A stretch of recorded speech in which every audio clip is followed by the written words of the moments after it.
청사초롱 뒤의 얼굴. 기슭에 자리한 선비 집안 홍진사댁의 셋째 아들 홍석주는 28배 나이에도 장가를 들지 못하고 있었다. 이유는 간단했다. 그가 너무 까다로웠던 것이다. 저 처자는 목소리가 너무 크고 저 아가씨는 걸음걸이가 마음에 들지 않네. 중매가 들어올 때마다 홍석주는 이유를 대며 거절했다. 부모는 답답해했고 형님들은 핀잔을 주었다. 석주야, 네가 도대체 어떤 여인을 원하는 게냐? 큰형의 질책에 홍석주는 조용히 대답했다. 형님, 저는 단 한 번이라도 가슴이 뛰는 여인을 만나고 싶습니다. 가슴이 뛰다니 그게 무슨. 한눈에 보고 숨이 멎을 것 같은. 다시 보고 싶고 계속 보고 싶은. 그런 여인 말입니다. 형들은 고개를 저었다. 동생이 쓸데없이 책을 많이 읽어서 머릿속에 이상한 생각만 가득하다고 여겼다. 하지만 홍석주는 포기하지 않았다. 분명 어딘가에 있을 것이다. 나를 설레게 할 여인이. 그해 가을 한양에는 추석맞이 달맞이 행사가 열렸다. 남산 아래광장에서 사람들이 모여 달을 보며 소원을 빌고 음악을 듣고 먹거리를 즐겼다. 홍석주도 친구들과 함께 그곳에 나갔다. 석주야, 오늘은 좀 즐겨봐. 내 눈에 차는 여인이 있을지도 모르잖아. 친구가 장난스럽게 말했지만 홍석주는 별 기대를 하지 않았다. 해가 지고 달이 떠올랐다. 보름달이었다. 크고 밝은 한가위의 달이었다. 사람들이 곳곳에 초롱을 밝히기 시작했다. 붉은 종이로 만든 청사초롱들이 광장을 수놓았다. 홍석주가 무심코 걷고 있을 때였다. 한 초롱이 눈에 들어왔다. 다른 초롱들과는 달리 유난히 밝고 아름다웠다. 붉은 한지에 매화 문양이 그려진 정교한 초롱이었다. 그런데 그 초롱 뒤에 누군가 서 있었다. 여인이었다. 초롱 불빛에 비친 그녀의 얼굴이 희미하게 보였다. 홍석주의 심장이 뛰었다. 아름답다. 그녀의 윤곽만 보였을 뿐인데 묘하게도 홍석주는 확신했다. 저 여인이야말로 자신이 찾던 사람이라고. 그는 천천히 다가갔다. 초롱 불빛이 여인의 얼굴을 더 또렷하게 비췄다. 흰 피부, 가느다란 눈썹, 붉은 입술. 완벽했다. 홍석주가 한 걸음 더 다가갔다.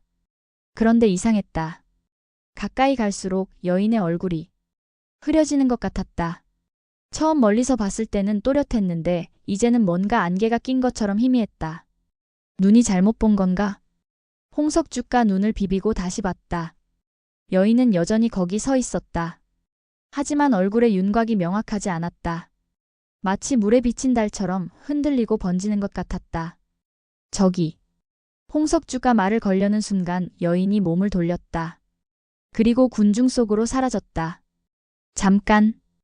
홍석주가 뒤쫓았다. 하지만 사람들이 너무 많았다. 여인의 모습은 이미 보이지 않았다. 다만 바닥에 무언가 떨어져 있었다. 작은 비녀였다. 은으로 만든 비녀로 끝에 매화 문양이 새겨져 있었다. 청사초롱의 문양과 똑같았다.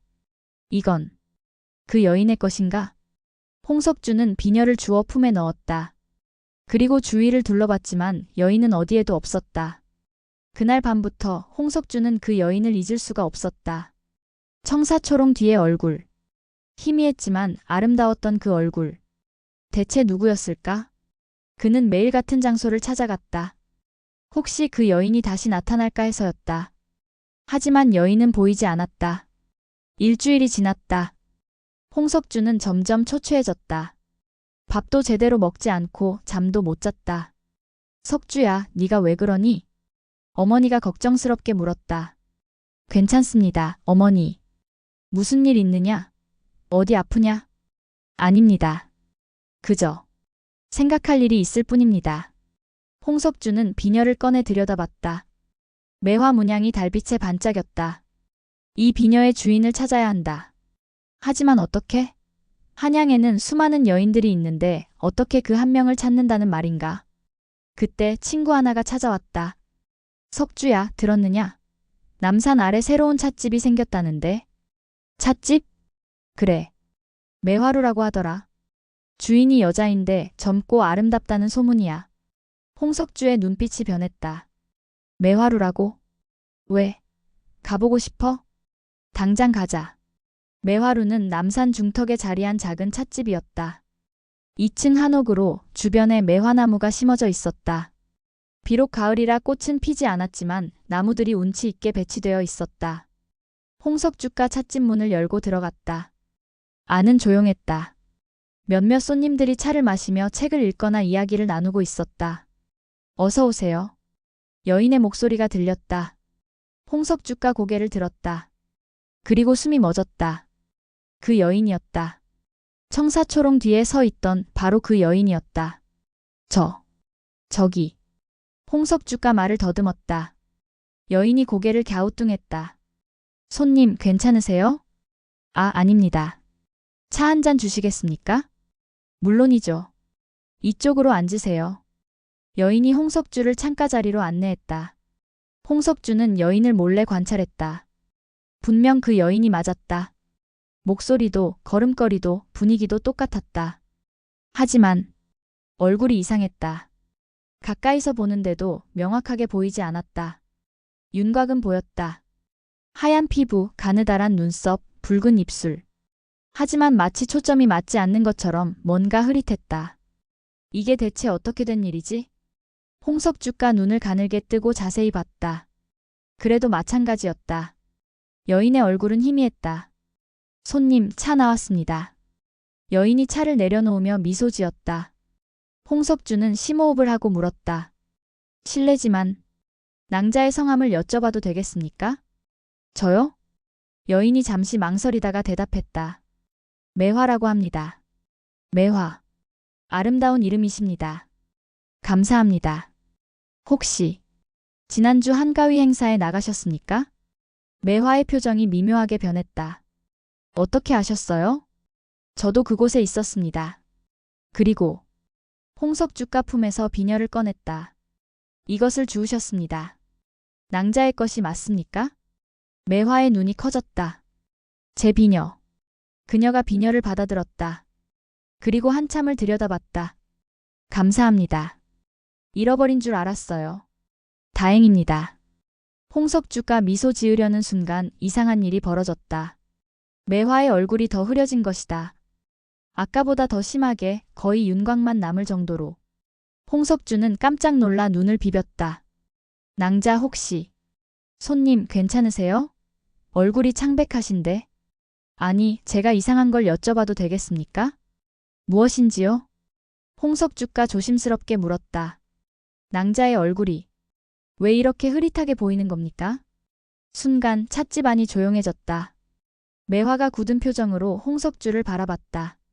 손님이 보이시는군요. 예. 제 얼굴이 흐릿한 게 보이신다는 거죠? 네. 그게 대체. 매화가 한숨을 쉬었다. 역시 숨길 수 없었네요. 그녀가 주위를 둘러봤다. 다른 손님들은 신경 쓰지 않고 있었다. 손님, 잠시 2층으로 올라오시겠어요? 이야기할 게 있습니다. 2층은 조용했다. 작은 방 하나에 매화와 홍석주 둘만 있었다. 매화가 차를 따르며 입을 열었다. 손님은 눈이 밝으신가 봅니다. 무슨 말씀이신지. 제 얼굴을 볼 수 있다는 건 손님이 특별한 분이라는 뜻이에요. 매화가 홍석주를 똑바로 바라봤다. 사실 저는 얼굴이 없습니다. 홍석주의 심장이 멎었다. 얼굴이 없다고? 정확히는 얼굴을 잃었죠. 매화가 쓸쓸하게 웃었다. 1년 전 일입니다. 저는 한 양반댁의 규수였어요. 김참판댁의 외동딸이었죠. 그녀의 이야기가 시작됐다. 매화는 아름다운 처녀였다. 한양에서 소문난 미인이었고 수많은 중매가 들어왔다. 하지만 저는 혼인하고 싶지 않았어요. 왜요? 두려웠으니까요. 제 얼굴 때문에 저를 선택한 사람과 평생을 사는 게. 매화는 알고 있었다. 사람들이 자신을 볼 때 내면이 아니라 외모만 본다는 것을. 저는 제가 누군지 알고 싶었어요. 얼굴이 아니라 진짜 저 자신을요. 그래서 그녀는 아버지에게 부탁했다. 1년만 시간을 달라고. 그 시간 동안 자신을 찾아보겠다고. 아버지는 허락했다. 그래서 저는 산속으로 들어갔어요. 지리산 깊은 곳에 있는 작은 암자로요. 그곳에서 매화는 스님들과 함께 지냈다. 참선하고 경을 읽고 차를 마시며 지냈죠. 평화로웠어요. 하지만 석 달쯤 지났을 때 이상한 일이 벌어졌다. 어느 날 아침 우물가에서 세수를 하는데 물에 비친 자신의 얼굴이 흐릿한 것이었다. 처음엔 물이 흔들려서 그런 줄 알았어요. 하지만 아니었죠. 거울을 봐도 마찬가지였다. 얼굴에 윤곽만 보일 뿐 명확한 이목구비가 보이지 않았다. 스님께 여쭤봤더니 이렇게 말씀하시더군요. 스님의 말에 따르면 매화는 너무 오랫동안 얼굴 없는 삶을 상상한 나머지 실제로 얼굴을 잃어버린 것이라 했다. 무슨 뜻인지 이해가 안 됐어요. 하지만 스님은 이렇게 말씀하셨죠. 그대는 얼굴을 벗어나고 싶어 했소. 그래서 얼굴이 사라진 것이오. 하지만 이건 제가 원한 게 아닌데. 원하지 않았다고? 그대의 마음 깊은 곳을 들여다보시오. 정말 그러한가? 매화는 깨달았다. 자신이 진심으로 얼굴을 지우고 싶어 했다는 것을. 아름다움 때문에 괴로웠던 것을. 그래서 저는 암자에 더 머물렀어요. 얼굴을 되찾는 방법을 찾기 위해. 하지만 스님은 이렇게 말했다. 얼굴은 저절로 돌아오지 않소. 그대가 진정으로 자신을 찾았을 때 그때 돌아올 것이오. 1년이 지났다. 매화는 산에서 내려와 이 찻집을 열었다. 이곳에서 사람들을 만나며 저를 찾고 있어요. 그런데 홍석주가 조심스럽게 물었다. 다른 사람들은 낭자의 얼굴을 보지 못합니까? 아니요, 봐요. 매화가 고개를 저었다. 사람들은 제 얼굴을 멀쩡하게 봅니다. 그저 예쁜 찻집 주인으로요. 그럼 왜 저는? 손님이 특별해서겠죠. 매화가 홍석주를 빤히 보았다. 손님은 진실을 보는 눈이 있어요. 그날 이후 홍석주는 매일 매화루를 찾았다. 처음에는 매화를 더 알고 싶어서였다. 하지만 시간이 갈수록 그는 깨달았다. 자신이 매화에게 빠져들고 있다는 것을. 매화 낭자. 어느 날 저녁 홍석주가 조심스럽게 말했다. 제가 낭자를 도울 수 있을까요? 도와요? 얼굴을 되찾는 건 말입니다. 매화가 씁쓸하게 웃었다. 어떻게요? 저도 모르겠습니다. 하지만 홍석주가 그녀의 손을 잡았다. 함께 찾아보면 안 될까요? 낭자의 진정한 모습을. 매화의 눈에 눈물이 고였다. 손님은 왜 그러시는 거예요? 저는. 홍석주가 깊게 숨을 들이마셨다. 낭자를 좋아합니다. 하지만 제 얼굴도 제대로 보지 못하시잖아요. 그래서 좋습니다. 홍석주가 미소 지었다. 저는 평생 얼굴만 보고 사람을 판단했습니다. 하지만 낭자를 만나고 깨달았어요. 진짜 중요한 건 얼굴이 아니라 그 사람의 마음이라는 것을요. 매화가 고개를 떨궜다. 손님은 너무 좋은 분이에요. 그럼 제 말을 들어주시겠습니까? 매화가 잠시 망설이다가 고개를 끄덕였다. 그날부터 두 사람은 함께 시간을 보냈다. 홍석주는 매화에게 책을 읽어주었고 매화는 홍석주에게 차를 우려주었다. 두 사람은 이야기를 나눴다. 꿈에 대해, 두려움에 대해, 인생에 대해. 저는 늘 제 얼굴이 저를 정의한다고 생각했어요. 매화가 말했다. 아름다우니까 사람들이 저를 좋아하고 아름답지 않으면 아무도 저를 보지 않을 거라고요. 하지만 그건 사실이 아니지 않습니까? 홍석주가 반박했다. 저는 낭자의 얼굴을 제대로 보지 못합니다. 하지만 낭자를 좋아합니다. 낭자의 목소리, 웃음소리, 생각하는 방식, 차 우리는 모습, 모든 것이 좋습니다. 정말요? 정말입니다. 두 사람의 손이 맞잡혔다. 그리고 그 순간 놀라운 일이 벌어졌다. 매화의 얼굴이 조금 또렷해졌다. 홍석주가 눈을 크게 떴다. 낭자의 얼굴이. 뭐가요? 보여요. 이목구비가 보입니다.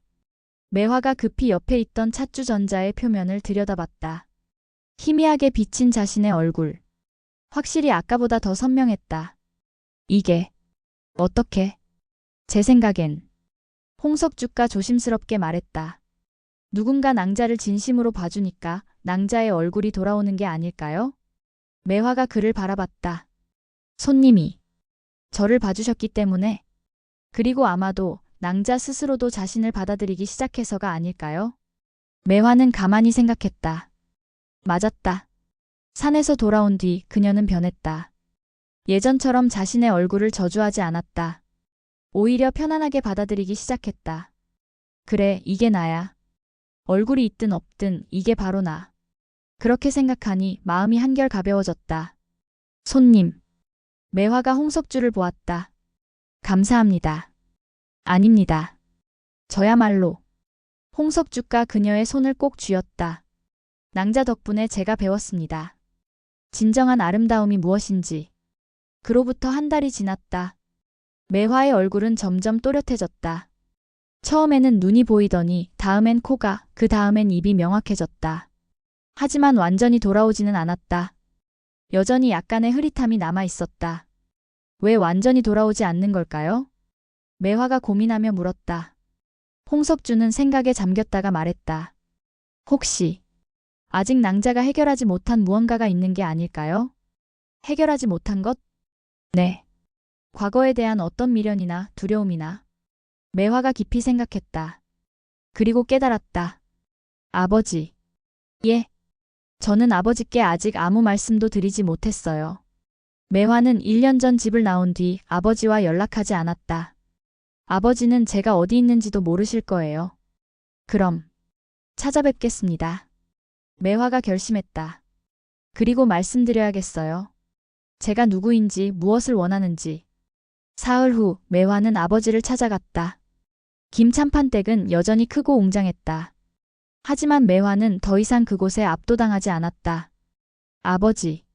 서재에서 책을 읽고 계시던 김찬판이 고개를 들었다. 그리고 눈이 휘둥그레졌다. 매화야. 오랜만입니다, 아버지. 김찬판이 달려와 딸을 끌어안았다. 어디 갔었느냐? 1년 동안 소식도 없이. 죄송합니다. 매화가 아버지의 품에서 고개를 들었다. 하지만 저는 제가 누군지 알아야 했어요. 그게 무슨. 아버지. 매화가 아버지의 손을 잡았다. 저는 제 얼굴 때문에 괴로웠어요. 사람들이 저를 얼굴로만 판단한다는 게 싫었죠. 매화야. 하지만 이제는 알아요. 얼굴도 저의 일부라는 것을요. 부정할 게 아니라 받아들여야 한다는 것을. 김찬판이 딸을 빤히 보았다. 네가 많이 성장했구나. 네. 그래서 이제 혼인할 생각이 있느냐? 매화가 미소 지었다. 네. 그런데 제가 고른 사람이 있어요. 누구냐? 홍석주라는 분이에요. 홍진사댁의 셋째 아들입니다. 김찬판이 고개를 끄덕였다. 홍진사라면 알지. 좋은 집안이다. 저를 혼례하게 해주시겠어요? 당연하지. 김찬판이 딸의 머리를 쓰다듬었다. 네가 선택한 사람이라면 나는 찬성한다. 매화의 눈에 눈물이 고였다. 감사합니다, 아버지. 그 순간 또 놀라운 일이 벌어졌다. 매화의 얼굴이 완전히 또렷해진 것이다. 마지막 남은 흐릿함까지 모두 사라지고 선명한 이목구비가 드러났다. 매화가 깜짝 놀라 주변의 노쇠 그릇을 들여다봤다. 자신의 얼굴이 완벽하게 비쳤다. 돌아왔다. 내 얼굴이. 하지만 이상하게도 기쁘면서도 슬펐다. 왜냐하면 이제는 알았으니까. 얼굴째 시도 현계속이 돌아왔다고 해서 자신이 완성되는 것은 아니라는 것을. 진짜 자신은 얼굴 안에도 밖에도 있다는 것을. 그날 저녁 매화는 매화루로 돌아왔다. 홍석주가 그곳에서 기다리고 있었다. 매화 낭자. 홍석주가 환하게 웃으며 그녀를 맞았다. 그리고 멈칫했다. 낭자. 얼굴이. 네. 매화가 미소 지었다. 돌아왔어요. 완전히. 홍석주는 그녀를 한참 바라봤다. 이제 매화의 얼굴이 완벽하게 보였다. 정말로 한양에서 소문난 미인이었다. 하얀 피부, 또렷한 눈매, 오똑한 코, 붉은 입술. 완벽했다. 하지만 홍석주는 이상한 감정을 느꼈다. 아, 이제야 제대로 보이는데? 왜 서운할까? 그가 좋아했던 건 흐릿한 얼굴의 매화였다.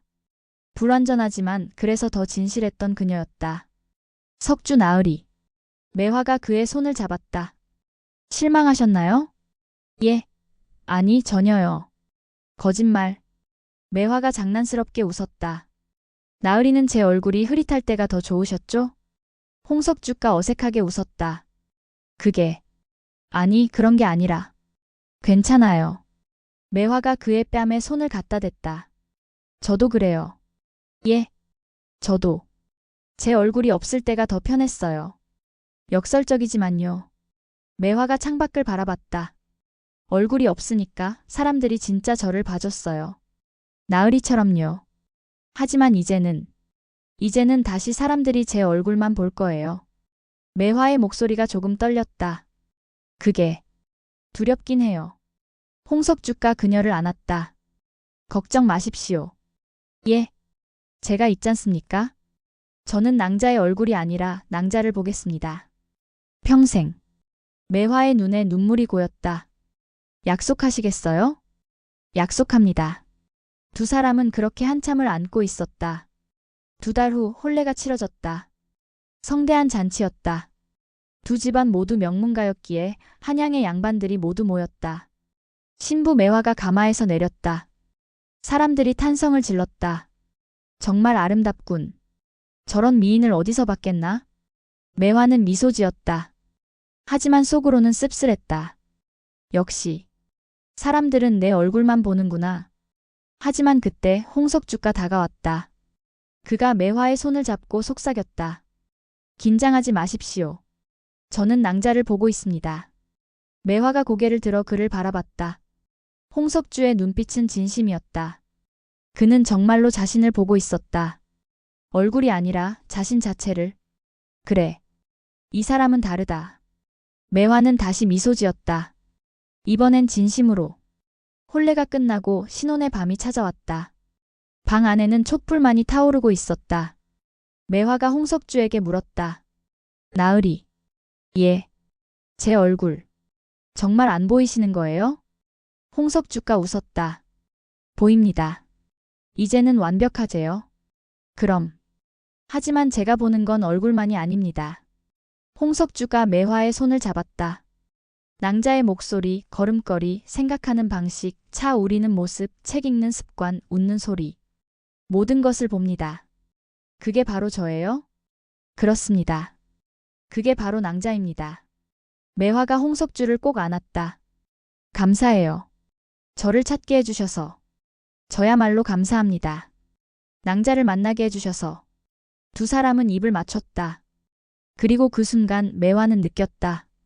자신이 완전해졌다는 것을. 얼굴이 있든 없든 흐릿하든 선명하든 자신은 자신이라는 것을. 그리고 누군가 그것을 봐주고 사랑해준다는 것을. 나는 이제 자유로워. 세월이 흘렀다. 매화와 홍석주는 세 자녀를 낳았다. 2딸과 1아들이었다. 매화루는 계속 운영되었다.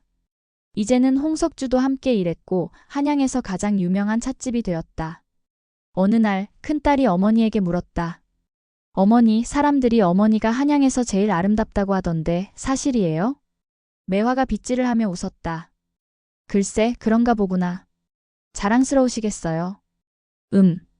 예전에는 그게 부담스러웠단다. 왜요? 매화가 빗을 내려놓고 딸을 바라봤다. 사람들이 어머니의 얼굴만 보고 진짜 어머니를 보지 않았거든. 그럼 지금은요? 지금은 괜찮아. 왜냐하면 매화가 딸의 머리를 쓰다듬었다. 어머니를 진짜로 봐주는 사람들이 있으니까. 너희 아버지 그리고 너희들. 저희요? 그래. 너희는 어머니의 얼굴 때문에 어머니를 사랑하는 게 아니잖니? 딸이 생각하더니 고개를 끄덕였다. 맞아요. 전 어머니가 저한테 이야기해 주실 때가 제일 좋아요. 그리고 어머니 손맛도요. 매화가 딸을 안았다. 고맙구나. 어머니? 응. 저도 나중에 어머니처럼 아름다워질까요? 매화가 잠시 생각했다. 너는 지금도 충분히 아름답단다. 하지만 얼굴만이 아름다움의 전부가 아니야. 매화가 딸의 이마에 입을 맞췄다. 진짜 아름다움은 네가 너 자신을 사랑할 때 나타나는 거란다. 딸이 고개를 갸우뚱했다. 아직 어려서 이해하기 힘든 말이었다. 하지만 언젠가는 알게 될 것이다. 자신의 어머니가 걸었던 길을, 그리고 진정한 아름다움이 무엇인지를. 그날 밤 매화는 홍석주와 함께 매화루 2층에 앉아 있었다. 창밖으로 달이 떠올랐다. 보름달이었다. 나으리. 예. 혹시 기억하세요? 우리가 처음 만난 날을요. 물론이죠. 한가위 밤이었죠. 그때 제 얼굴이 흐릿했었죠? 그랬습니다. 홍석주가 매화의 손을 잡았다. 하지만 그래서 더 신비로웠습니다. 지금은 어때요? 제 얼굴이 다 보이는데? 홍석주가 매화를 돌아봤다. 그리고 놀란 표정을 지었다. 낭자. 왜요? 얼굴이 또 흐릿해졌습니다. 예. 매화가 급히 차주전자 표면을 들여다봤다. 하지만 자신의 얼굴은 멀쩡하게 비쳤다. 나으리, 장난치시는 거예요? 아닙니다. 정말로. 홍석주가 웃었다. 아, 알겠습니다. 뭐요? 제 눈이 또 이상해진 거군요. 예. 홍석주가 매화를 꼭 안았다. 낭자를 너무 오래 봐서 이제는 얼굴이 중요하지 않게 된 것 같습니다. 무슨 소리예요? 낭자의 얼굴이 흐릿하게 보이는 게 아니라 제가 이제 얼굴 너머를 보게 된 거겠죠. 매화가 고개를 갸우뚱했다. 그게 무슨? 낭자의 마음이 보입니다. 영혼이 보입니다. 그래서 얼굴은 흐릿하게 보이는 거예요. 매화는 잠시 멍했다가 웃음을 터뜨렸다. 나으리, 그건 너무 억지스러운 말씀이세요. 하지만 사실입니다. 두 사람은 웃으며 서로를 안았다. 그리고 그날 밤 매화는 꿈을 꿨다. 자신이 다시 청사초롱 뒤에 서 있는 꿈. 얼굴은 흐릿했지만 마음은 명확했다. 그리고 누군가 자신을 향해 걸어오고 있었다. 가까이 다가올수록 그 사람의 모습도 흐릿해졌다. 하지만 괜찮았다. 왜냐하면 그들은 서로를 볼 수 있었으니까. 얼굴이 아니라 마음으로. 청사초롱 뒤의 얼굴은 흐릿했다. 가까이 갈수록 더 흐려졌다. 하지만 그것은 사라지는 것이 아니었다. 오히려 진실에 가까워지는 것이었다. 얼굴 너머의 것, 형태 너머의 것, 그 본질을 보게 되는 것. 그리고 그것을 사랑하는 것. 그것이 바로 진정한 만남이었다. 이 이야기는 정체성과 아름다움에 대한 이야기입니다. 우리는 얼마나 많이 외모로 판단받고 외모로 판단할까요? 매화는 아름다움 때문에 괴로워했고 그래서 얼굴을 잃었습니다. 하지만 그것은 저주가 아니라 선물이었죠. 진짜 자신을 찾을 수 있는 기회였으니까요. 홍석주는 처음에는 외모에 까다로운 사람이었지만 매화를 만나며 변했습니다. 얼굴보다 더 중요한 것이 있다는 것을 배웠죠. 청사초롱 뒤의 얼굴은 상징입니다. 멀리서 볼 때는 아름답지만 가까이 가면 흐릿해지는 얼굴. 이것은 우리가 타인을 대할 때의 태도를 나타냅니다. 멀리서 볼 때는 외모만 보이지만 진정으로 가까워지면 외모는 중요하지 않게 됩니다. 대신 그 사람의 본질, 마음, 영혼이 보이기 시작하죠. 매화의 얼굴이 돌아온 것은 그녀가 자신을 받아들였기 때문입니다. 하지만 더 중요한 것은 홍석주가 다시 매화의 얼굴을 흐릿하게 본다는 것입니다. 이것은 퇴보가 아닙니다. 오히려 진화입니다. 그는 이제 얼굴 너머를 보게 된 것입니다. 진정한 사랑은 외모를 초월합니다. 그것이 이 이야기가 전하고자 하는 메시지입니다. 조선시대 한가위 밤 청사초롱 하나가 밝혀집니다. 그 뒤에 누군가 서 있습니다. 얼굴은 흐릿하지만 마음은 선명합니다. 그리고 그것만으로 충분합니다. 종이 등의 연애. 서약종이로 만든 등불 속 두 연인의 이름. 가회동 골목 깊숙한 곳에는 달도 없는 금은밤이면 을에 나타나는 등불이 하나 있었다. 누렇게 바랜 종이로 만든 낡아서 금방이라도 찢어질 듯한 등불이었다. 그 안에서 희미한 빛이 새어나왔는데 불씨는 없었다. 기름도 심지도 없이 그저 종이 자체가 빛을 내는 듯했다. 밤길을 지키는 술락꾼들도 행여 귀신이라도 볼세라 밤길을 서두르는 선비들도 그 등불을 보면 고개를 돌렸다. 왜냐하면 그 등불 곁에는 한 여인이 서 있었기 때문이다. 한복은 고려청자처럼 은은한 청록빛이었지만 자세히 보면 옷자락이 살짝 비쳐 보였다. 그녀의 머리카락은 바람도 없는데 물결치듯 흔들렸고 눈빛은 깊은 연못처럼 고요하면서도 어딘가를 애타게 찾고 있었다. 사람들은 그녀를 등불낭자라 불렀다. 그리고 이렇게 속삭였다. 저 여인은 죽은 지 3년이 넘었는데도 저승길을 가지 못한단다. 누군가를 기다리고 있다지. 아니야, 들었는데 저 등불 속에 두 사람의 이름이 적혀 있대. 그런데 둘 중 한 명이 아직 살아있어서 등불이 꺼지지 않는 거래. 마을 사람들의 입에서 입으로 전해지는 이야기는 제각각이었다. 하지만 모두가 아는 건 단 하나. 저 등불에는 금기된 사랑의 흔적이 서려 있다는 것이었다. 이야기는 3년 전 봄으로 거슬러 올라간다. 그 무렵 가회동에는 중란서사라는 작은 서점이 있었다. 양반가의 자제들이 과거 공부에 필요한 책을 사러 오는 곳이었지만 실은 그보다 더 유명한 게 있었다. 바로 주인의 딸 중란이었다. 중란은 22의 나이였지만 아직 혼처가 정해지지 않았다.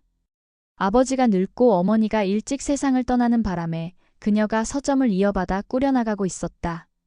글을 읽을 줄 알고 붓글씨도 제법 쓸 줄 아는 여인이었다. 중란 낭자, 이번에 새로 들어온 금병매가 있다지요?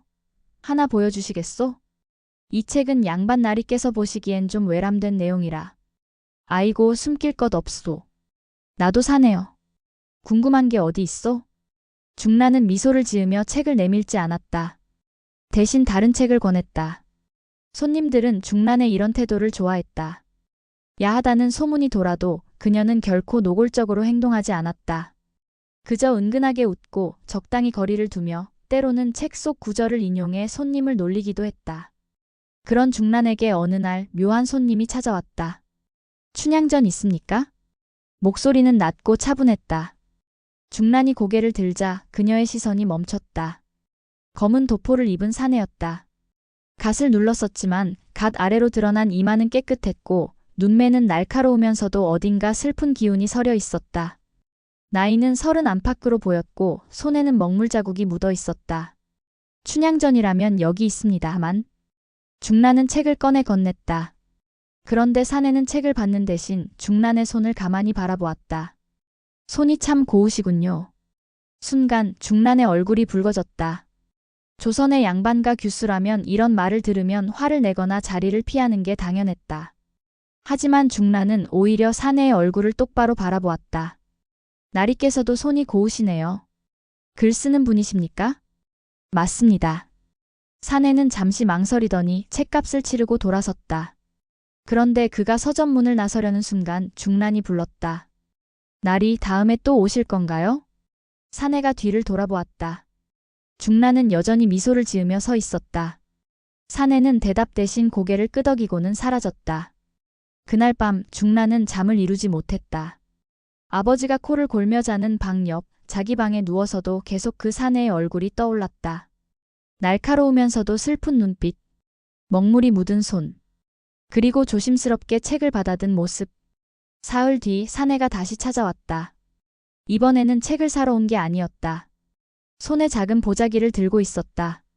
지난번에 춘향전을 읽었습니다. 그런데 책 속에 낙서가 있더군요. 중란은 깜짝 놀랐다. 그 책은 오래된 책이었고 이전 손님이 장난 삼아 적어놓은 글이 있었다. 춘향의 마음을 아는 자 과연 몇이나 될까라는 짧은 문구였다. 낙서라니요? 죄송합니다. 제가 미처 확인하지 못했습니다. 아닙니다. 오히려 그 글이 마음에 들었습니다. 그래서 이걸 가져왔습니다. 사내가 보자기를 풀자 안에서 하얀 종이 한 뭉치가 나왔다. 한지였다. 조선 최고의 장인이 만든 것처럼 부드럽고 결이 고왔다. 이 종이로 책을 만들고 싶습니다. 그런데 혼자서는 어려워서 중란 낭자께서 도와주실 수 있을까요? 중란은 사내의 눈을 바라보았다. 그의 눈빛에는 간절함이 있었다. 그리고 어딘가 외로운 기운도 함께 섞여 있었다. 무슨 책을 만드시려고요? 제 이야기를 쓰려고 합니다. 아니, 우리 이야기를요. 우리요? 사내는 잠시 침묵했다. 그러더니 천천히 입을 열었다. 저는 궁궐에서 사관으로 일하고 있습니다. 왕의 말씀을 기록하고 역사를 쓰는 사람이지요. 하지만 제 이야기는 쓸 수 없습니다. 사관은 자신의 감정을 기록해서는 안 되니까요. 그래서 이렇게라도 남기고 싶습니다. 중란은 가슴이 두근거렸다. 사관이라니. 조선에서 가장 고결하고 청렴해야 하는 직업이었다. 그런 사람이 자신에게 이런 제안을 하다니. 그럼 나리의 성함은? 이름은 말씀드릴 수 없습니다. 대신 이렇게 부르시면 됩니다. 무견. 먹의 연못이라는 뜻입니다. 무견. 중란은 그 이름을 속으로 되뇌었다. 어쩐지 그에게 어울리는 이름이었다. 그날부터 두 사람은 매일 밤 만났다. 중란의 서점이 문을 닫고 아버지가 잠든 뒤면 무견이 찾아왔다. 그들은 함께 책을 만들었다. 무견이 글을 쓰면 중란이 그 글을 정서에서 깨끗하게 옮겨 적었다. 종이를 접고 실로 묶고 표지를 씌우는 일까지 함께했다. 하지만 책을 만드는 시간보다 더 많은 시간은 서로를 알아가는 데 썼다. 무견은 궁궐의 이야기를 들려주었다. 왕이 어떤 고민을 하는지, 신하들이 어떤 권력 다툼을 벌이는지, 그리고 자신이 얼마나 외로운지. 사관은 누구의 편도 들어서는 안 됩니다. 그래서 친구도 없고 가족도 멀리하게 됩니다. 제가 쓴 글은 제가 죽은 뒤에야 세상에 공개되지요. 그러니 제가 지금 무슨 생각을 하는지 누가 알겠습니까? 중란은 그의 손을 잡았다. 먹물 자국이 묻은 손을. 처음에는 놀란 듯 움찔했지만 무견은 곧 중란의 손을 꽉 잡았다. 두 사람의 손이 겹쳐지자 마치 세상에 둘만 남은 것 같았다. 저도 외로웠어요. 어머니가 돌아가시고 아버지는 늙으셔서 말이 없으시고 서점에 오는 손님들은 많지만 그들은 저를 사람으로 보지 않아요. 그저 물건을 파는 여자로만 볼 뿐이죠. 나는 당신을 봅니다. 중란. 당신은 누구보다 아름답고 똑똑하고 용감합니다. 그날 밤 두 사람은 서로의 이름을 하얀 종이에 적었다. 중란과 무견. 두 글자씩 네 글자. 그 종이를 반으로 접어서 하나는 중란이 갖고 하나는 무견이 가졌다. 이건 우리의 서약입니다. 이 종이가 있는 한 우리는 함께입니다. 무견의 말에 중란은 고개를 끄덕였다. 그리고 두 사람은 그날 밤 처음으로 입을 맞추었다. 서점의 작은 방, 촛불이 깜박이는 가운데 두 사람의 그림자가 하나로 겹쳐졌다. 하지만 그들의 만남은 오래가지 못했다. 석 달이 지난 어느 날 무견이 창백한 얼굴로 찾아왔다. 중란, 저는 곧 떠나야 합니다. 어디로요? 제주도입니다. 왕께서 제주의 상황을 기록하라 명하셨습니다. 적어도 3년은 돌아올 수 없을 것 같습니다. 중란의 얼굴이 하얗게 질렸다. 3년이라니. 그 긴 시간을 어떻게 기다린단 말인가? 그럼 저는 어떻게 하나요? 기다려 주십시오. 제가 반드시 돌아오겠습니다. 그리고 그때는 당신을 정식으로 아내로 맞이하겠습니다. 무견은 품에서 무언가를 꺼냈다. 작은 등불이었다. 종이로 만든 등불. 바로 그들이 서약을 적었던 그 종이로 만든 것이었다. 이 등불을 켜 두십시오. 제가 살아있는 한 이 등불은 꺼지지 않을 것입니다. 그리고 제가 돌아오는 날 우리는 다시 만날 수 있을 것입니다. 중란은 등불을 받아들었다. 종이 속에는 그들의 이름이 희미하게 비쳐 보였다. 중란과 무견. 약속하세요. 반드시 돌아온다고. 약속합니다.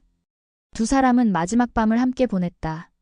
중란의 방에서 촛불을 끄고 달빛만 들어오는 가운데 두 사람의 숨소리가 하나로 섞였고 땀과 눈물이 뒤엉켰다. 중란은 무견의 등에 손톱 자국을 남겼고 무견은 중란의 목에 입술 자국을 남겼다. 당신을 잊지 않겠습니다. 저도요. 다음 날 새벽 무견은 떠났다. 중란은 서점 앞에서 그의 뒷모습을 바라보았다. 검은 도포가 골목 끝으로 사라질 때까지. 그날부터 중란은 매일 밤 등불을 켰다. 종이등은 신기하게도 불씨도 기름도 없이 스스로 빛을 냈다. 중란은 그 등불을 바라보며 무견을 떠올렸다. 그의 손, 그의 목소리, 그의 체온. 하지만 1년이 지나고 2년이 지나도 무견은 돌아오지 않았다. 중란은 점점 수척해졌다. 서점 손님들이 걱정할 정도로 얼굴에서 핏기가 사라졌다. 중란 낭자, 무슨 병이라도 있으신거요? 아닙니다. 그저 잠이 부족할 뿐입니다. 거짓말이었다. 중란은 아팠다. 마음이 아팠다. 무견이 보고 싶어서, 그의 목소리가 듣고 싶어서, 그의 품이 그리워서 미칠 것 같았다. 그러던 어느 날 한양에 소문이 돌았다. 제주도에서 사관 한 명이 병으로 죽었다는 소식이었다. 이름은 공개되지 않았지만 무견이라는 호를 쓰던 사관이었다고 했다. 중란은 그 소식을 듣는 순간 그 자리에 주저앉았다. 손님들이 놀라서 부축했지만 중란은 아무 말도 하지 못했다. 그저 입술만 떨릴 뿐이었다. 그날 밤 중란은 등불을 바라보았다. 종이등은 여전히 빛나고 있었다. 꺼지지 않았다. 무견이 죽었다면 등불도 꺼져야 하는 것 아닌가? 하지만 등불은 여전히 환하게 빛났다. 당신은 살아있나요? 아니면 저를 속인 건가요? 중란은 등불을 안고 울었다. 밤새도록 울었다. 그러다 문득 깨달았다. 만약 무견이 정말 죽었다면 자신도 그를 따라가야 한다고. 다음 날 밤 중란은 독약을 준비했다. 한약방에서 몰래 구한 비상이었다. 그녀는 등불 앞에 앉아서 마지막으로 무견에게 편지를 썼다. 당신을 기다리다 지쳤습니다. 이제 제가 당신에게 가겠습니다. 저승에서 만나요. 중란은 독약을 마셨다. 그리고 등불을 끌어안은 채 눈을 감았다. 서서히 의식이 흐려지고 몸이 차가워졌다. 하지만 이상하게도 두렵지 않았다. 오히려 평온했다. 중란이 죽은 뒤 서점은 문을 닫았다. 늙은 아버지는 딸의 시신을 안고 통곡했지만 이미 때는 늦었다. 장례는 조촐하게 치러졌고 중란은 북촌 어귀의 공동묘지에 묻혔다. 그런데 이상한 일이 벌어졌다. 중란이 죽은 그날 밤부터 가회동 골목에 등불이 나타나기 시작한 것이다. 누렇게 바랜 종이등이 허공에 떠 있고 그 옆에 청록빛 한복을 입은 여인이 서 있었다. 중란이었다. 사람들은 겁에 질려 도망쳤다. 하지만 중란은 아무도 해치지 않았다. 그저 등불을 들고 서 있을 뿐이었다. 마치 누군가를 기다리는 것처럼. 3년이 흘렀다. 중란의 혼은 여전히 그 자리에 있었다. 등불도 여전히 빛나고 있었다. 그리고 어느 가을밤 마침내 그 사람이 돌아왔다. 무견이었다. 그는 3년 만에 제주도에서 돌아온 것이었다. 병으로 죽었다는 소문은 거짓이었다. 그저 다른 사관이 죽은 것을 사람들이 착각한 것이었다. 무견은 건강하게 살아있었고 중란과의 약속을 지키기 위해 한양으로 돌아왔다. 하지만 서점은 이미 문을 닫았고 중란의 아버지는 세상을 떠난 뒤였다. 무견은 이웃들에게 물었고 그들은 중란이 3년 전에 독을 마시고 죽었다는 이야기를 해주었다.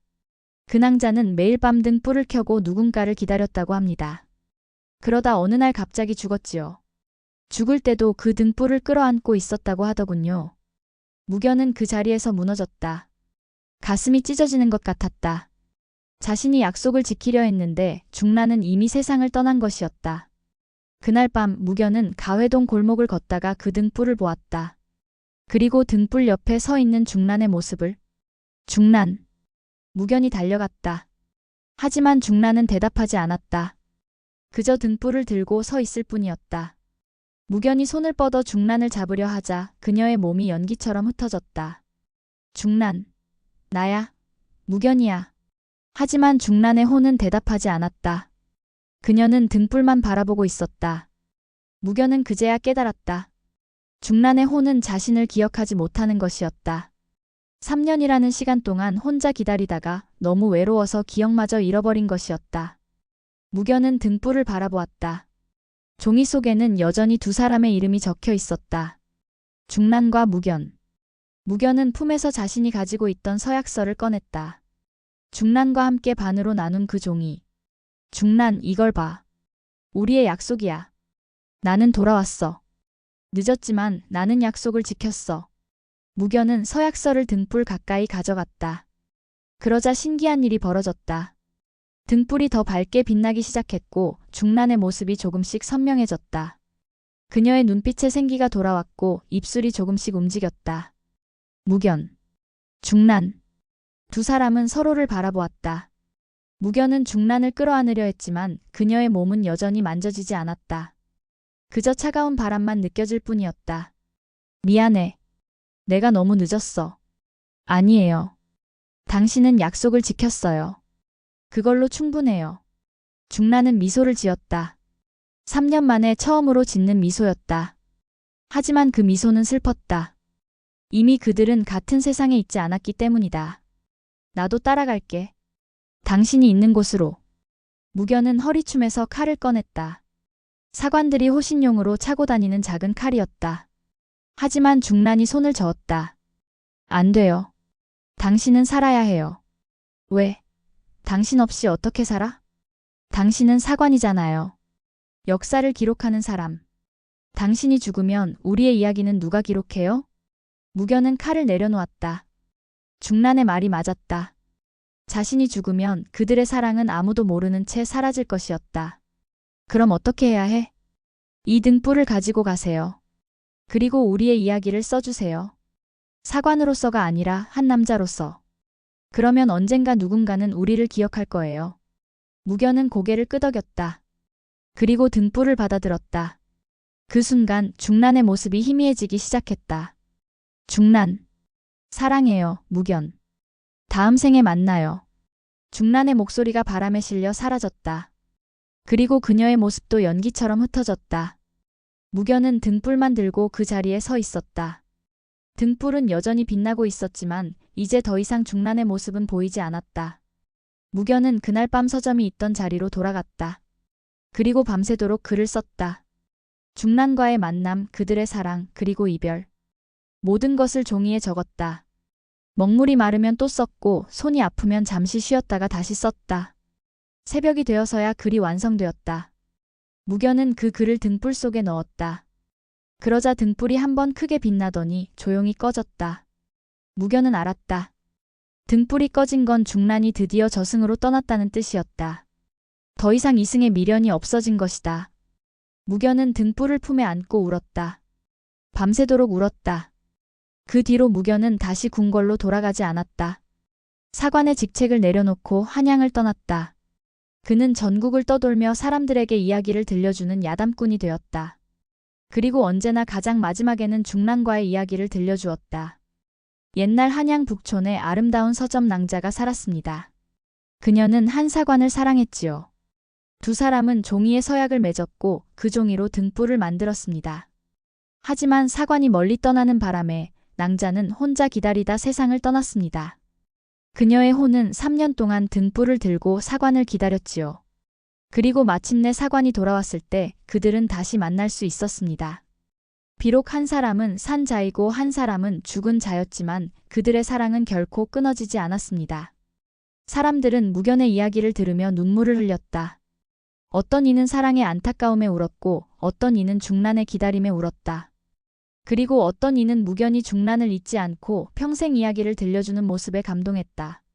10년이 흘렀다. 무견은 이제 40이 넘은 중년이 되었다. 머리에는 흰 머리카락이 섞였고 얼굴에는 주름이 생겼다. 하지만 그는 여전히 전국을 떠돌며 이야기를 들려주었다. 그러던 어느 겨울 무견은 다시 한양으로 돌아왔다. 북촌 가회동, 그 옛날 중란의 서점이 있던 자리. 지금은 다른 가게가 들어서 있었지만 무견의 눈에는 여전히 그때의 모습이 보였다. 중란이 책을 정리하던 모습, 미소를 지으며 손님을 맞이하던 모습. 무견은 그 자리에 앉아서 마지막 이야기를 썼다. 종이 등에 대한 이야기였다. 그리고 그 이야기 끝에는 이런 문장을 적었다. 사랑하는 사람을 잃는 것은 슬픈 일입니다. 하지만 더 슬픈 것은 그 사람을 잊는 것입니다. 나는 중란을 잊지 않았습니다. 그리고 앞으로도 결코 잊지 않을 것입니다. 이 이야기를 읽는 당신도 부디 사랑하는 사람을 잊지 마십시오. 비록 그들이 곁에 없더라도 당신의 마음속에 살아있다면 그것만으로도 충분합니다. 무견은 글을 다 쓴 뒤 품에서 그 등불을 꺼냈다. 10년 동안 간직해온 등불이었다. 등불은 이미 오래전에 꺼졌지만 무견은 한 번도 버리지 않았다. 그는 등불을 땅에 묻었다. 바로 중란의 서점이 있던 그 자리에. 중란, 나도 이제 늙었소. 곧 당신 곁으로 갈 것 같소. 조금만 기다려 주시오. 무견은 그날 밤 눈을 감았다. 그리고 다시는 깨어나지 않았다. 사람들은 그가 죽은 것을 발견하고는 그의 품에서 한 묶음의 글을 발견했다. 중란과의 이야기였다. 그 글은 필사되어 전국으로 퍼져나갔다. 그리고 사람들은 그 이야기를 읽으며 울었고 자신의 사랑을 돌아보았다. 어떤 이는 헤어진 연인에게 편지를 썼고 어떤 이는 죽은 배우자를 위해 절을 지었다. 그리고 100년이 지난 뒤 누군가가 북촌 가회동 땅을 파다가 그 등불을 발견했다. 종이는 썩지 않았고 글씨도 또렷했다. 중란과 무견. 두 사람의 이름이 여전히 선명하게 남아 있었다. 사람들은 그 등불을 박물관에 보관했다. 그리고 그 옆에는 무견이 쓴 이야기를 함께 전시했다. 지금도 그 등불은 박물관 유리관 속에서 사람들을 기다리고 있다. 비록 빛은 나지 않지만 그 안에는 여전히 두 사람의 사랑이 담겨 있다. 어떤 이들은 말한다. 금은밤에 북촌을 걷다 보면 아직도 등불을 든 여인이 나타난다고. 그녀는 더 이상 슬픈 얼굴이 아니라 미소를 지으며 서 있다고. 그리고 그녀 옆에는 검은 도포를 입은 사관이 함께 서 있다고. 사람들은 그 모습을 보면 고개를 숙이고 지나간다. 방해하지 않기 위해서다. 왜냐하면 그들은 이제 함께이기 때문이다. 300년이 넘는 시간이 흘렀지만 그들의 사랑은 여전히 그 자리에 남아있다. 종이등은 결국 꺼졌지만 그들의 이야기는 꺼지지 않았다. 지금도 누군가는 이 이야기를 읽고 자신의 사랑을 떠올린다. 그리고 깨닫는다. 진정한 사랑은 죽음으로도 끊어지지 않는다는 것을. 이 이야기를 전하는 야담꾼은 묻습니다. 당신도 누군가를 기다리고 있습니까? 당신도 누군가를 그리워하고 있습니까? 그렇다면 이 이야기를 기억하십시오. 중란은 3년을 기다렸고 무견은 10년을 후회했습니다. 하지만 그들의 사랑은 결코 헛되지 않았습니다. 왜냐하면 그들은 서로를 잊지 않았기 때문입니다. 세상에는 많은 사랑이 있습니다. 어떤 사랑은 이루어지고 어떤 사랑은 이루어지지 못합니다. 어떤 사랑은 행복하고 어떤 사랑은 슬픕니다. 하지만 모든 사랑은 아름답습니다. 왜냐하면 사랑한다는 것 자체가 기적이기 때문입니다. 북촌 가회동 그 좁은 골목을 걷다 보면 문득 깨닫게 됩니다. 우리가 밟고 있는 이 땅 아래에는 수많은 사랑의 흔적이 묻혀 있다는 것을. 그리고 그 사랑들은 지금도 우리 곁에서 숨쉬고 있다는 것을. 당신이 만약 사랑하는 사람이 있다면 부디 그 사람을 소중히 여기십시오. 시간은 생각보다 빠르게 흐르고 사람은 생각보다 쉽게 떠납니다. 후회는 언제나 늦게 찾아옵니다. 그리고 만약 당신이 이미 누군가를 잃었다면 부디 그 사람을 잊지 마십시오. 그들은 당신의 기억 속에서 여전히 살아 있습니다. 당신이 그들을 떠올릴 때마다 그들은 다시 숨을 쉽니다. 종이등은 꺼졌지만 사랑은 꺼지지 않습니다. 이것이 중란과 무견이 우리에게 남긴 마지막 메시지입니다. 조선시대 실제 전해지던 이야기를 바탕으로 재구성한 것입니다. 북촌 가회동에는 실제로 등불 낭자에 대한 전설이 전해져 내려왔으며 조선 후기 야담집에도 비슷한 이야기가 기록되어 있습니다. 사랑하는 사람을 위해 만든 등불, 그리고 그 등불이 꺼지지 않았다는 이야기는 조선시대 사람들에게 큰 감동을 주었다고 합니다. 당시 조선시대에는 신분의 차이, 가문의 반대, 그리고 엄격한 유교 윤리 때문에 이루어질 수 없는 사랑이 많았습니다. 이 이야기는 그러한 시대적 배경 속에서 그럼에도 불구하고 서로를 사랑했던 사람들의 마음을 담고 있습니다. 오늘날 우리가 자유롭게 사랑할 수 있는 것은 어쩌면 과거 이루어지지 못한 수많은 사랑들이 쌓여서 만들어진 것인지도 모릅니다. 그들의 희생과 아픔 위에서 우리는 조금 더 자유롭게 사랑할 수 있게 되었습니다. 이 이야기를 읽는 모든 분들이 자신의 사랑을 소중히 여기시길 바랍니다. 그리고 혹시 누군가를 그리워하고 계신다면 그 마음을 부끄러워하지 마십시오. 그리움은 사랑의 다른 이름입니다.